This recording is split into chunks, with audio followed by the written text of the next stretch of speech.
right. So you want to know how to like measure those like kind of fuzzy concepts, right? Yeah. The ones that just seem impossible to quantify. Like the so-called immeasurables. Yeah, exactly. And we've got you covered. Today, we're going to be exploring this book called How to Measure Anything by Douglas W. Hubbard. Yeah, it's a really cool book. game changer. It is. It really is. The book argues that even the things we think are impossible to measure can actually be measured if you approach it the right way. What I find so intriguing about this book is how it challenges like our preconceived notions about what measurement even means. Yeah. We often think it has to be like perfectly precise, right? Right. Boiling everything down to a single number. Like pinpoint accuracy. Yeah, but Hubbard suggests that that's not always the case. Yeah, and it's funny because you think about like, I don't know if you've ever had this happen, but like stepping on a bathroom scale. Yo. And it's super precise, but you know it's off by like 5 pounds. Yeah. That precision is useless if it's not accurate. Exactly. It doesn't really matter. Hubbard really focuses on this idea that measurement is all about reducing uncertainty. It's not necessarily about achieving perfect accuracy. Okay, so it's about getting enough information to make a smarter decision, Exactly. even if it's not pinpointing an exact number. Yeah, and sometimes just knowing a range or even just the direction of change, Right. that can be way more valuable than some like misleadingly precise figure, Yeah, that makes which is ultimately inaccurate. So if we can actually like measure more than we think, why do we even like label some things as immeasurable? Yeah, that's a good question. What's the deal with that? Hubbard identifies 3 main reasons why we tend to think that. Okay, let's hear it. First, we often lack a clear definition of what we're even trying to measure in the first place. Okay. So, for example, if you're trying to measure something like happiness, Right. how do you even define that? It's so vague. It's too vague. Yeah, it's like trying to measure the size of a cloud without knowing what shape it is. Exactly. And then the second reason is we might just be unfamiliar with the methods for collecting relevant data. Okay. We might just assume something's impossible to measure just because we don't know how to gather the right information. Okay, yeah. And this is where the book gets really interesting. Yeah. It actually introduces some surprisingly straightforward methods to measure things that we often dismiss as too complex or too subjective. There's this great story in the book about Emily Rosa. Have you heard of her? I have, yeah. She was 9 years old when she became the youngest person to have research published in a respected medical journal. That's amazing. What did she do? So she did this really cool science fair project. Oh, wow. She challenged the legitimacy of therapeutic touch, Oh, yeah. you know, where practitioners claim to manipulate these energy fields for healing.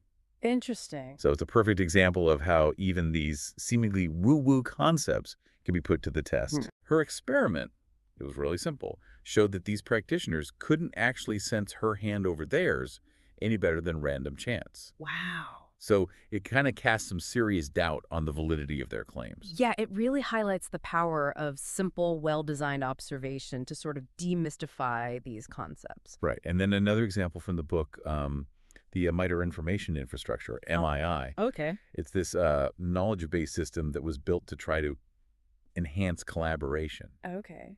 But the fascinating thing about this case is they didn't try to directly measure something as broad as, like, improved collaboration. Yeah, how would you even... Right. What they focused on was a much more tangible question. Could users even perceive a difference in, like, the quality of work after the system was implemented? So they kind of broke it down into something more measurable. More tangible. Yeah. And speaking of finding ways to simplify measurement, one of the most intriguing concepts in this book is the rule of 5. Oh, yeah. I've heard of that. Have you? So this is where Hubbard asks, can you really be 93% confident about the median of an entire population just by looking at a random sample of 5? Sounds a little too good to be true, doesn't it? It does. How's that even possible? It might seem counterintuitive, but even small samples can reduce uncertainty dramatically. So for anyone who wants valuable insights but doesn't want to get lost in a sea of data, Right. this is amazing. Yeah, this is great news. Think about it. If you know absolutely nothing about a set of values, the first few random samples you take actually give you a surprising amount of information. So how does it actually work? Well, the median is the middle value in a sorted set of numbers. Right. In a random sample of 5, there's actually a high probability that the true median of the whole population falls between the smallest and largest values in your sample. Okay. So you're not aiming for absolute certainty, but you're significantly narrowing down the possibilities. Okay, so we have these tools to reduce uncertainty. But how can we actually assess how good we are at estimating in the first place? Mm-hmm. Like, how do we calibrate our intuition? That's a crucial question. Hubbard points out that most people are actually terrible at judging their own accuracy. Oh, really? Yeah. Are you consistently overconfident in your predictions or underconfident? Most of us don't really know. He Yeah. has some really fascinating calibration exercises in the book that can help you become more aware of your own biases and really improve your estimation skills. So while we won't put you through those exercises here, Right. I think you'll be really surprised by how much your intuition can improve with just a bit of practice and feedback. Mm. So we've talked about reducing uncertainty and calibrating our intuition, but how do we actually apply all of this to make better decisions? That's where applied information economics comes in, or what Hubbard calls AIE. Okay, AIE.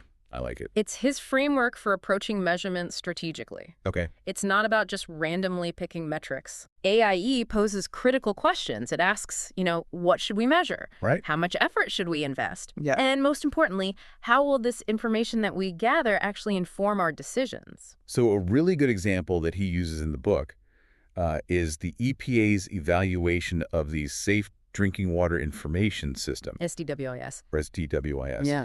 They needed to basically justify the cost of potential improvements to the system. Okay. They were already tracking things like the number of violations and correction times, Right. but those metrics alone didn't really tell the whole story. Of course not. Right. They needed to connect those metrics back to the ultimate goal of improving public health. Right. But how do you measure something as complex and seemingly intangible as public health? Exactly. And that's where AIE comes in. Okay. So by breaking down this big problem Right. into smaller measurable parts, the EPA was able to create a model that linked SDWIS modifications to tangible outcomes like reduced illness and fewer lost workdays. Oh. So this model allowed them to actually quantify the potential benefits of the system and compare those benefits to the costs. Right. And ultimately, it showed that even small improvements in data collection and reporting could have a huge positive impact on public health. So they realized they could make a real difference with what seemed like small changes. Yeah, and this isn't just about like crunching numbers or whatever. Right. It's about using data to make informed decisions about how to allocate resources. Precisely. The EPA's example shows that even a concept as complex as public health can be measured and used to guide those real-world actions. Okay, so you've convinced me that we can measure more than we thought. But how do we actually figure out what to measure? Like, where do we even begin? Well, Hubbard gives us this really helpful cascade of questions to kind of guide us in choosing the right metrics. Okay. And the first question to ask is, what are the components of the thing that we're uncertain about? So we need to break down that big, scary intangible into smaller, manageable pieces, like the EPA did with the SDWIS and those health outcomes. Exactly. It's about finding those tangible entry points. Okay, good. And then the second question is, has this or its components been measured by others? Right. Yeah. We don't need to reinvent the wheel. Exactly. Someone else might have already tackled a similar measurement problem. Right. We can look for benchmarks or industry studies or academic research. Okay. You'd be surprised what's out there already. Okay, so the third question then is, how do those observables lend themselves to measurement?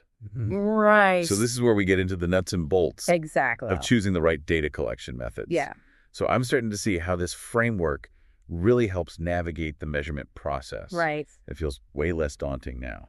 Yeah. And then Hubbard also offers this really practical set of questions to guide us in selecting those methods. Okay. He suggests asking 5 key questions. First one, can you directly observe this thing? Okay. Sometimes the answer is a straightforward yes, and we can move on. But if not, we need to dig a little deeper. Makes sense. So if we can't directly observe it, then we ask, can you observe something that tells you about this thing? Right. This is where we might start looking for indirect indicators or proxies. Like clues. Exactly. Help us understand. Think about trying to measure something like employee morale. Right. You can't directly observe morale itself, Right. but you can observe things like absentee rates Oh. or employee turnover, and Right. that might give you some insight. Okay, so what if we still can't observe anything directly or indirectly? Then we go to the third question. Can you create a way to observe this thing? Okay. So this is where we might need to design experiments or run simulations or even develop new tools for collecting data. So we get to be creative, Right. design our own ways to gather that information. Exactly. Okay, I like that. What if we think that this thing has been leaving a trail, but we just haven't been paying attention? Right. So then we get to question 4. If this thing has been leaving a trail, can you find it? So this is about looking for existing data that we might have overlooked, Okay. like customer purchase records, website traffic logs, or even internal emails. That's like detective work. It is. Searching for those clues that are already there. Exactly. Okay, and finally, if there's no trail to follow, then what? Then question 5. If this thing hasn't been leaving a trail, can you devise a way to begin tracking it now? Okay, so now we're being proactive. Exactly. We can use techniques like tagging or tracing or implement new data collection points into our processes. So this framework gives us a really clear roadmap for turning the unobservable into something we can actually measure. Right. But it sounds like we shouldn't overdo it. Right. We only need to measure enough to reduce the uncertainty Yeah. to help us make a better decision. Exactly. It's easy to get caught up in the pursuit of perfect data, Yeah, but often good enough is sufficient. right. We need to be mindful of the cost and effort involved in measurement and really focus on the data that's going to have the most impact. So how do we determine what data will have the biggest impact? Yeah. How do we make sure that we're not drowning in data, but we're actually extracting valuable insights? That's where the concept of information value comes in. Yeah. It's not just about the quantity of data. Right. It's about the quality and relevance of that data Right. to our decision-making process. So we need to be strategic Exactly. about what we measure Yeah. and make sure it aligns with our goals, Right. the decisions we need to make. AIE encourages us to be really thoughtful about our measurement efforts. Okay. Choose the most important variables and invest in measurement only when the potential value of that information outweighs the cost. So this makes me think about some of those newer tools and approaches to measurement that Hubbard talks about. Yeah. Like prediction markets Oh, yeah. to tap into collective wisdom. Yeah. So prediction markets, or crowd forecasting platforms, as they're sometimes called, Okay. harness the collective insights of a group to try to predict future events. So it's like a stock market, but instead of trading shares of companies, Right. you're trading shares of predictions. Exactly. So you can have a market predicting whether a specific product will launch on time Right. or whether a certain candidate will win an election. Exactly. And the idea is that by combining the predictions of many individuals, Okay. you can actually get a more accurate forecast than relying on a single expert. Yeah. And research has shown that these prediction markets can be surprisingly accurate. Really? Yeah, often outperforming traditional forecasting methods. Wow. Because they leverage that diverse knowledge and perspectives of a crowd, and that market mechanism incentivizes people to update their predictions as new information comes in. So it's like this constantly evolving real-time forecasting engine. It is. That's really cool. Yeah, it's a very valuable approach in so many business contexts, from predicting sales trends to assessing project risks. Okay. It's definitely a tool worth exploring. So what about some of the less conventional methods? Oh, yeah, like using the internet as this massive data collection tool. Oh, interesting. Yeah. How would that work? We can use things like web scraping tools to collect data from websites, analyze social media trends to kind of gauge public sentiment, Oh, that's interesting. or even conduct online surveys Right? to gather feedback from customers or employees. So the internet is like this constantly evolving data ecosystem, It is. and all the tools and techniques are always changing. Right. It's a really exciting time to be interested in measurement. Yeah, it is. The beauty of Hubbard's approach is that it's so adaptable Right. to all sorts of contexts and challenges. So whether we're trying to measure employee morale or brand reputation or the value of a new product, Right. the principles of AIE can help us Exactly. approach the problem Yeah. and find the right tools. It feels empowering. It does. And remember, it's all about reducing uncertainty Right. and making better decisions. So don't be afraid to get creative, experiment, and find the methods that work best for you. So this deep dive has really opened my eyes to the possibilities of measurement. Right. I'm starting to see the world in a whole new way, It's pretty cool. full of hidden data and unexpected opportunities. Yeah. But before we wrap up, I want to touch on one more crucial aspect of measurement. How do we actually make sense of the data? Right. How do we turn it into actionable insights? That's the million-dollar question, right? Like, it's not enough to just gather the data. Right. We have to actually do something with it. Right. Analyze it, interpret it, Right. and then present it in a way that helps us make those informed decisions. So this is where like the magic of statistics and data visualization comes in. Right. We can use statistical techniques to find those patterns and trends. Yeah. And then create those charts and graphs to actually make those patterns visible. Exactly. Which would make it easier to communicate the findings to others too, right? Absolutely. Visualizing data can be so powerful. But we also need to be aware of the potential pitfalls Right. of data analysis. Yeah, like what kinds of things? Well, it's really easy to misinterpret correlations as causation Oh, right. or to cherry pick data. Right. To support our biases. Exactly. Or to draw conclusions from a sample that's too small. So we need to approach data analysis with a critical eye Absolutely. and acknowledge our own preconceived notions. Yeah. We can't manipulate the data Right. to tell the story that we want it to tell. Exactly. Hubbard has some really great advice in the book on how to avoid those common mistakes and ensure that your analysis is both rigorous and reliable. Okay. He also stresses the importance of being transparent about the limitations of your data. Okay.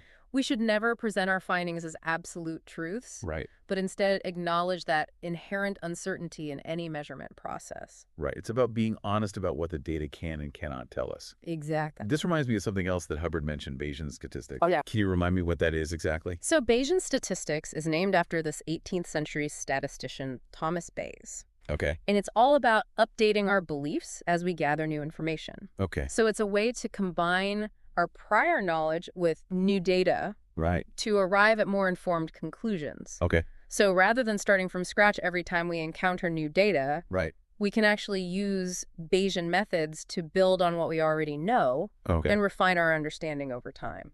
It sounds like a really intuitive way to think about measurement. It is. It acknowledges that we always have some level of pre-existing knowledge about the world, Right. and our beliefs should evolve as we gather new information. And it's especially useful when you're dealing with limited data or highly uncertain situations. Okay. Bayesian methods allow us to make the most of the information we have, Right. even if it's incomplete or imperfect. This whole conversation has really like transformed how I view measurement. Has it? Yeah. I'm seeing the world through a new lens. One that recognizes like this hidden data Right. and unexpected opportunities for measurement everywhere I look. Yeah, and that's the beauty of it, right? Yeah. As we become more comfortable with these principles and we expand our toolkit of measurement methods, Right. we just open up this whole world of possibilities. For understanding and improving our businesses, our communities, Yeah. even ourselves. Absolutely. And, you know, when we think about measurement, we often jump to those concrete things Yeah. like sales figures or website traffic. Yeah. But Hubbard really encourages us to think bigger. Yeah. To consider measuring things like employee morale Right. or even the value of saving a life. And those might seem impossible to quantify at first glance, Right. but Hubbard argues that we can measure them Right. if we break them down into their component parts and identify those observable indicators. So instead of getting overwhelmed by like the enormity of employee morale, Right. we could look at things like absentee rates or employee turnover. Or even the results of anonymous surveys. Right. It's about finding those measurable proxies. Exactly. And while it's a sensitive topic, the value of saving a life can actually be approached through methods like the value of a statistical life.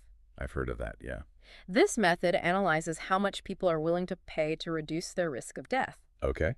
and uses that information to estimate the economic value of saving a life. It's so fascinating how these complex and often ethically charged concepts Right. can be approached through this measurement lens. Yeah, It helps us make more informed decisions. absolutely. About workplace policies or public safety investments or even environmental regulations. So measurement isn't just about collecting data for the sake of it. Right. It's about using that data to make more informed choices, solve problems, Yeah. and ultimately improve our lives. Exactly. This deep dive has been a real eye-opener for me. It has. I'm starting to see measurement as this incredibly powerful tool, It is. not just for scientists or statisticians, but for anyone who wants to make better decisions in all areas of life. I completely agree. It's about empowering ourselves with knowledge, reducing uncertainty, and making those more informed choices. Right. And as we've explored today, even things that seem impossible to measure can be understood and quantified if we approach them with the right mindset and a willingness to explore. So if you're feeling inspired to start measuring the immeasurables in your own world, I have a question for you. Okay. What else might be more measurable than you think? Don't be afraid to challenge those assumptions. Right. And get creative. You might be amazed by what you discover. Thanks for joining us on this deep dive into the world of measurement. Yeah, thanks for having me. We'll see you next time for another adventure in knowledge exploration.